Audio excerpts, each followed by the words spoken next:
அட என்னடா உலகம், இதில் எத்தனை கலகம். சொந்தம் என்பது சிலந்தி வலை, பாசம் என்பது பெரும் கவலை. ஃபடாஃபட். என்ன அத்தமா சம்மந்தம் இல்லாம பாடிட்டு இருக்கீங்கன்னு நினைக்கிறீங்களா? இல்ல, இது சிலந்து வலை, பாசம் என்பது பெரும் கவலை அப்படின்னு நினைக்கிற ஒரு காலகட்டத்துல வந்துட்டோம். ஆனா சொந்தம், பந்தம், பாசம் எல்லாம் நமக்கு ரொம்ப ரொம்ப முக்கியம். நம்ம சொந்தத்தை எப்பவுமே பேணி பாதுகாக்கணும். அந்த மாதிரிலாம் தவறா நீங்க முடிவு எடுக்க கூடாது. இருந்தாலும் எங்க தாதி சொன்ன இன்னொரு கதை உங்களுக்காக. ஒரு காடுல எலி கூட்டங்களா இருக்கு. அந்த நேரம் அந்த காட்டுல பஞ்சம். அப்ப அந்த எலிங்களுக்கெல்லாம் சாப்பாடே கிடைக்கலமே, வத்தலும் சொத்தலும் ஆயிட்டு அப்படியே ரொம்ப ஒன்னொன்னு இறந்து கூட போற நிலைமையில வந்துருச்சு.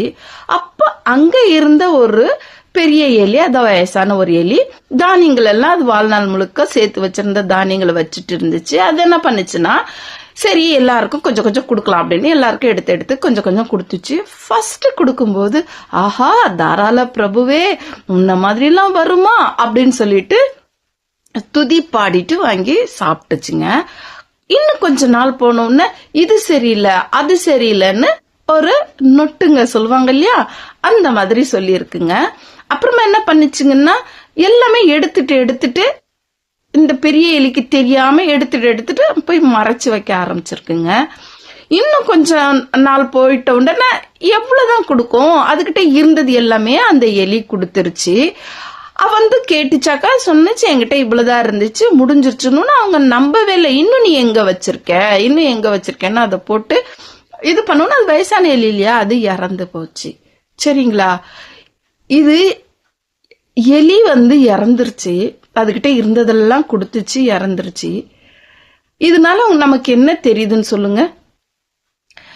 இதுதான் சொந்தம் அப்படின்னு அது பார்த்ததுனால தானே அப்படி ஆயிருச்சு அப்படிங்கிற மாதிரி எங்க தாதி சொன்னாங்க. நமக்கு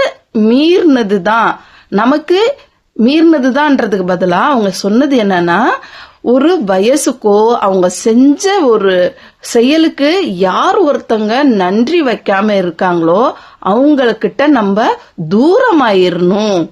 எங்க தாதி சொன்ன வார்த்தை, யார் ஒருத்தங்க கஷ்டப்படுறாங்கன்னு நினைச்சு நீ குடு, என்னைக்கு அவங்க உனக்கு கொஞ்சம் அப்படின்னு மூஞ்ச திருப்புற மாதிரி தெரியுதோ அங்கிருந்து ரொம்ப தூரம் விலகிடு அப்படின்னு சொன்னாங்க. அதுக்காக தான் இந்த பாடல் எனக்கு ஞாபகம் வந்துச்சு. உங்களுக்கு ஏதாவது இந்த மாதிரி ஸ்டோரி தெரியும்னா சொல்லுங்க, நானும் உங்களுடைய ஸ்டோரியன்னு சொல்றேன். அடுத்த வீடியோல பார்க்கலாம்.